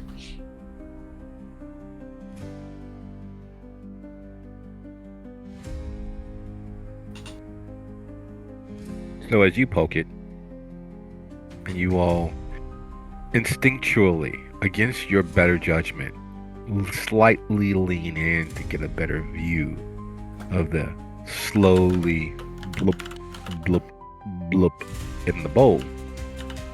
You're expecting some reaction, some caustic explosion that covers you both in viscera, or something. And against your better judgment, you guys are leaning in to get a better view of that happen. And nothing. Silence. Even the bubbling stops. The sort of thing that happens with your pets doing something unexpected. When they realize that you noticed them, they freeze in place. That's what happens with the viscera in the bowl. Lorraine has this sort of awful sinking feeling, and no way to really back this up except for her own intuition and whatnot and gut feeling. She kind of makes a face, and she looks up at Zim, and, honey, I can't help but feel that this is feeling what I'm doing to it.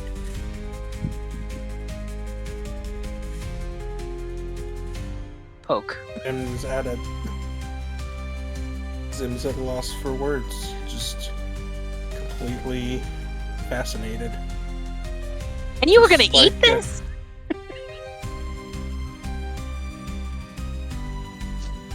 Look, I've had an interesting night. I mean, look, when we were in the room with that sheriff, I saw some weird shit. I didn't want to say anything, but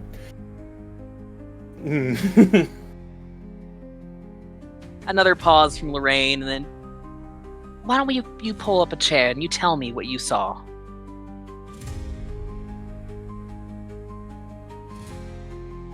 are you sure you want to hear this? 'Cause like I said, it's gonna get weird. Honey, I don't want to hear it, but I have a feeling I need to.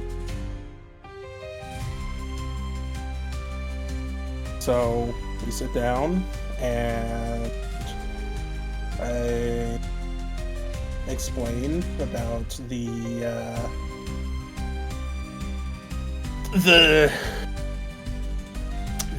netherworldly feel that the meeting had to it. Everything up to the gift of the Bengals.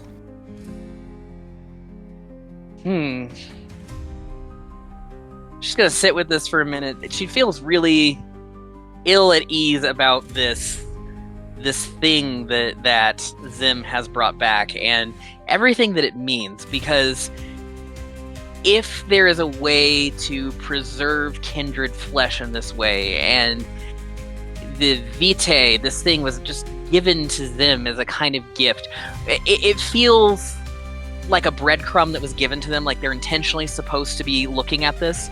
But it also feels like it has too many ominous possibilities to it. It doesn't sit well with her. And she's even more pissed off now that the other three left and are doing whatever the hell they're doing, possibly dying at the Goblin Market or whatever it is, and they're not here to think about what it is that's at stake with this. Just relax. We will see them again tomorrow. You should feel ill at ease because as you and Zim speaks, there's always an understanding that just like the sacrament, blood is life. The vitae and viscera in that bowl seems to be meditating on what's being said. The bubbling, the blubbling ceases as if it's sitting up to take notice of Zim's surprisingly mellifluous voice. As if it's waiting on pins and needles for the next bit of story to escape his lips. Yeah, that's... Lorraine's not like this thing. Honey, you brought this back into my house. Look at that thing. You don't feel then they how knock at the wrong door. that is? Lorraine looks up and calls for her retainer. Amber, be a dear and get the door.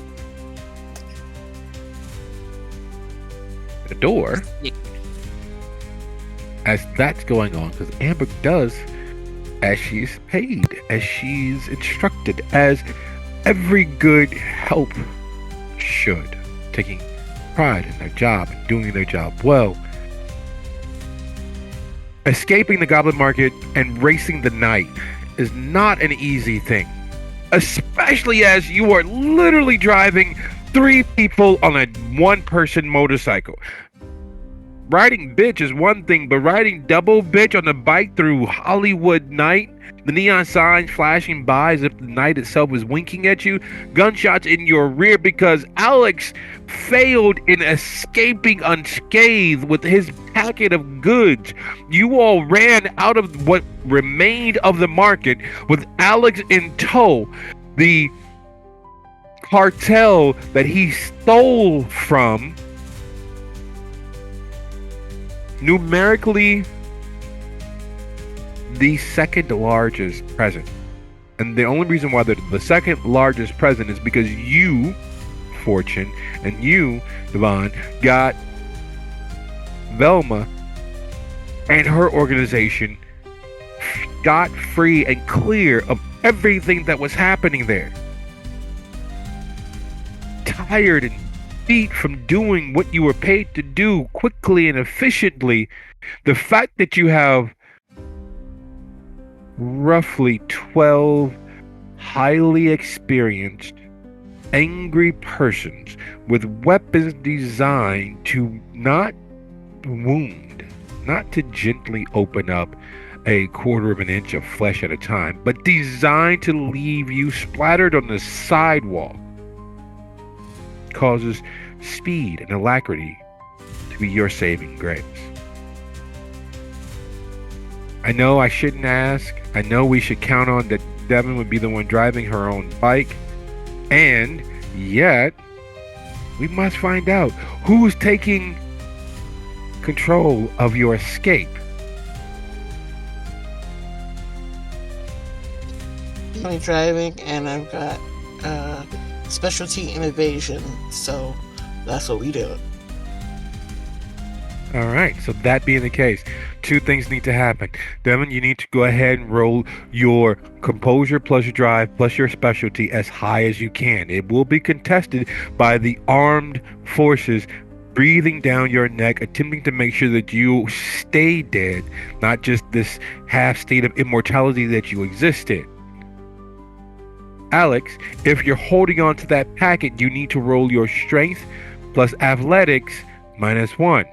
If you're going to let it go in the scrum and the melee, strength and athletics. Fortune, strength and athletics to hold on to Devon as she's literally leaving rubber behind as you all escape this onslaught of sheer numbers. 1-on-1, maybe 3 at once, you're fine. If they didn't have firearms and every intent of unleashing the entirety of their cartridge and their clip and their reload, and then the reload after that into the space in and around where your soul might reside.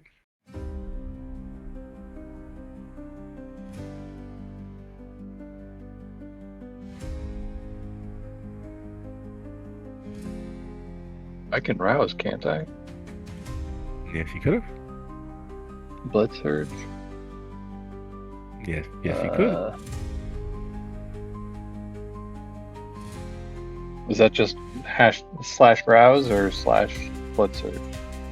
It's plus surge with the initial die pool. So I'm still rolling. Yeah, so you would just roll the total dice pool with plus surge, and then depending, once it tabulates what the roll would be, you would click rouse with reroll. It'll show up as a button. So it's strength plus athletics. -1 Mm-hmm. plus surge.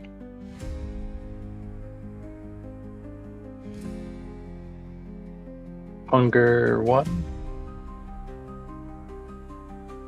Yeah, that's what you jotted down for your hunger. And difficulty. You can, it's contested. So 0 for now. Yeah.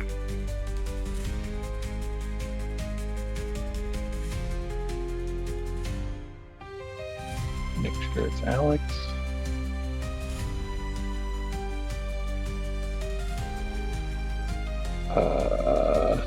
Let me know if I did this right. Yeah, I rouse. Hey, I'm getting hungrier. I got 1 success.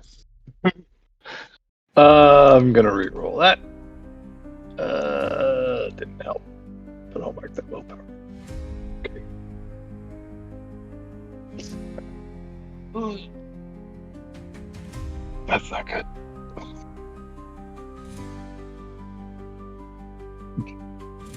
That's great. What are you talking about? You got a success.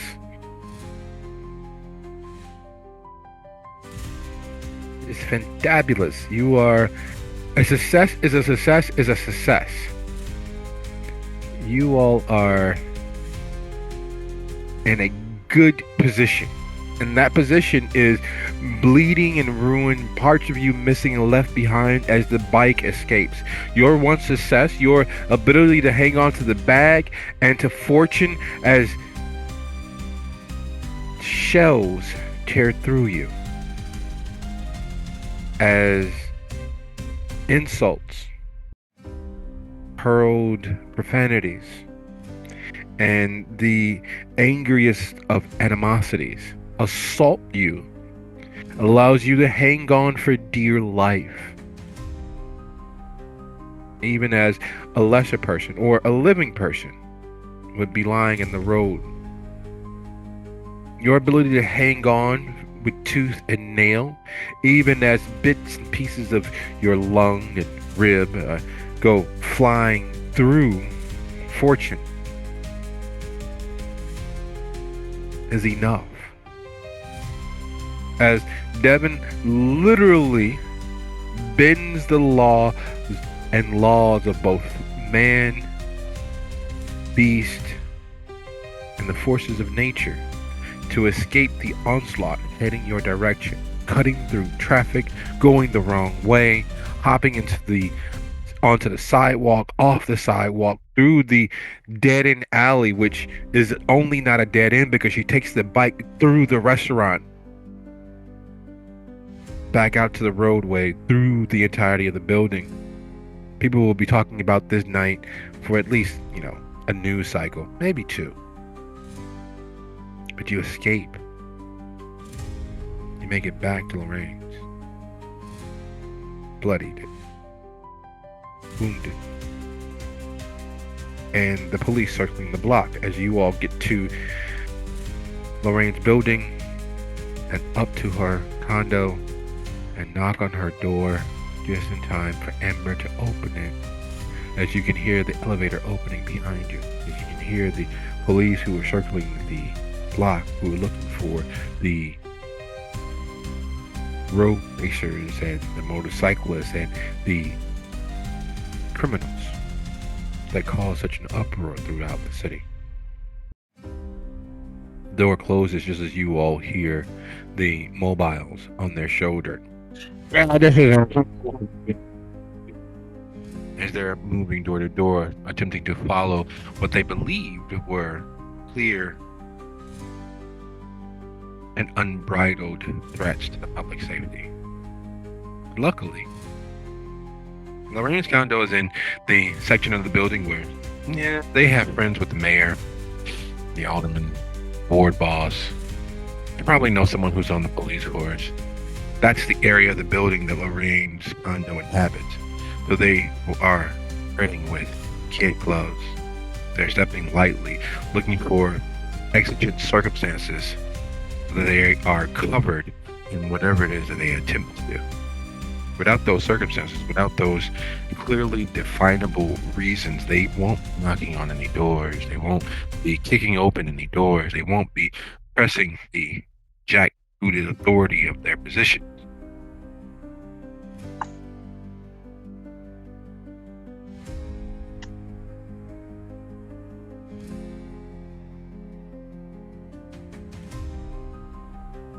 Can I ask what Alex actually grabbed? I'm sorry. He has a bag of...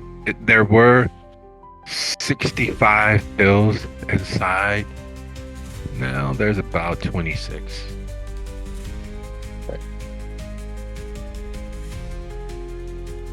Better make sure we ain't hassling and gritting nothing and dropping shit along the way so they can lead us right to us. But I know as soon as we get in, we are rushing away from the door. And so that when the door gets knocked on, we are not directly in view is the smartest thing. And are they still in the kitchen? Like... believe we're in a sitting room of some kind, just talking about what is in the kitchen. I think I pictured us still being in the kitchen, but Okay, we're still in the kitchen. But with all of this commotion, because obviously you would hear the sirens, you would hear the engine of the motorcycle, Lorraine would run for the door. So as the group that's coming in is coming into her house, she would move to the door and she would tell Amber to make sure that their guests are seen to and that they are well and far away from any windows. Make sure things are closed, make sure lights are off. Lorraine is going to post herself up near the door so that she can deal with any police that happen to come up to it. You know what they say. A good defense is a great offense, right? Alex is just apologizing profusely the entire time. I imagine even like on the bike ride, he's like, "I'm sorry, god damn thing. I need to find out what's going on. Come, shit, they got me in the rib." And then all the way up into the room, he's like, I'm sorry, and he's like holding this bag of pills and like making sure he's like wrapped it in his sweater to make sure they're not falling anywhere so that he can keep as much as he can so he can investigate it properly. Because he's making this commotion, Lorraine is probably going to shout after them, "Will you shut him up?" Sorry. That was literally the next thing Devin was about to say. Shut the absolute fuck up. He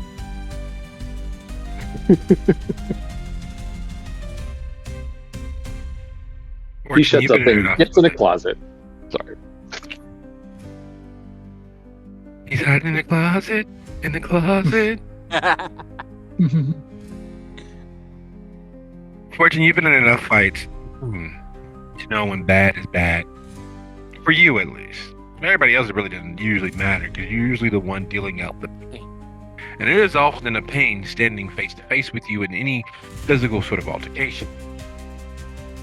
You're hurtling through the city tonight. The fact that pieces of Alex are buried in your undead flesh is an unusual situation for you. The fact that the packet, whatever that is, spilled along the way, bits of those pills abrading your flesh is an interesting feeling. The world around you, as Alex dives into the closet and hunkers down, holding that bag close to his chest, his rib and lung still visible. Luckily, is not moving or pulsating with a pulse or a rhythm of its own. The room feels warm. And not the comfortable warmth that every kindred enjoys, not that excess heat. It feels warm enough that you can almost feel yourself perspiring, which you haven't done since you died. Room perfectly lit for a conversational, quiet moment seems really bright. There's a strange heat to your ears. Your nose feels stopped up, but it's just stopped up in that good way because it allows you to kind of have the feeling and stench of everything around you. Your clothes feel amazingly luxurious tonight. Your mouth's a little dry.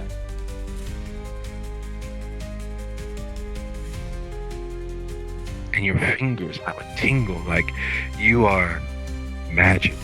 And which, these things happen, of course, but it wouldn't be so bad if your fingers would just tingle at least in time with your pulse, which you can feel in your toes and the bottom of your feet.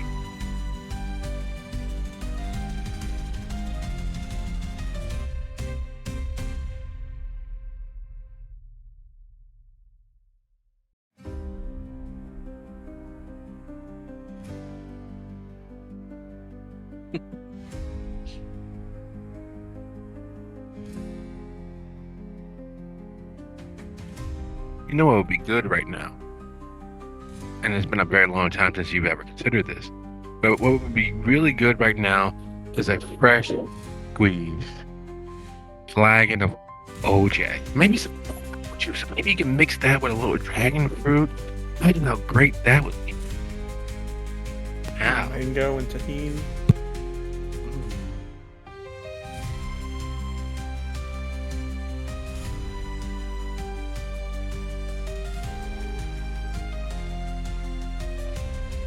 And as those thoughts are dancing around the inside of your skull, singing a lullaby to your heart, which is beating without your control.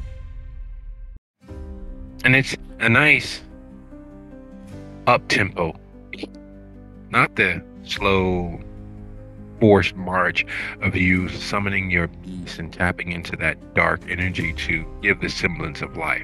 No, your heart's actually fucking beating. You can feel the pulse of it right at beneath your sternum at the top of your stomach. And as that realization occurs, now that you're holding the pills, keeping them cradled to keep any more of them from leaking out and falling out of the bag that got through as you were making your escape. And Devin, you realize that this entire drive, while Fortune's been peppered and perforated by bits of Alex and stray shots, and your bike is definitely going to need a mechanic later, Fortune has been quiet this whole time. And while she's always stoic, this is something else. As that's occurring to you three in the room, in the closet, out of the sight of the main hall where the police will be knocking any second now, Zim, the viscera in the bowl, like a slinky, going downstairs on every commercial. You could swear you saw it move. You could swear there's not the blub of it settling and oxidizing as it seemed it might have been doing previously. You could swear you saw it move. Not move accidentally, the building swaying or anything like that. No water's been turned on. No one's doing anything on the counter. There's no reverberations. Yet it moved, seemingly purposefully, as if it's keeping an ear out or scenting the wind.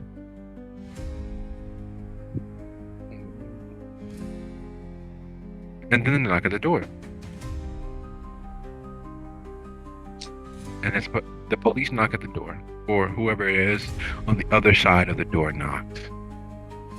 And it's Shit is going under the sink right now. Lorraine makes sure that she looks put together but concerned. I think at this point she would wait a moment so it doesn't seem like she was waiting by the door, but she's close enough, and she opens up the door to look at who is knocking. Well, you don't know his name. He is not a plainclothes officer. Well, you don't know whom he actually is. His name. The fact that he's wearing a white shirt, and he has bars tabbed into his shirt collar, the lapel. And while he's wearing a two-piece suit, it's the black everyday suit of middle management for the police officers, you can tell that he's somewhere up in the ranks. Ma'am, mind if I speak with you for a second? My name is Captain Raymond Beckett of the Hollywood Police Department. Can I step in the hallway for a second? And as that's expressed, it is 24 after the hour. Thank you all for a lovely bit of play. And I'll see you guys next time. Thank you, Have nobody. a great night. Thank you so much. Thank you, nobody. You're welcome. Oh boy. Thanks, guys. Hanger. Yeah, you put that thing under my sink. How else was I supposed to put it? What would In you your do? mouth.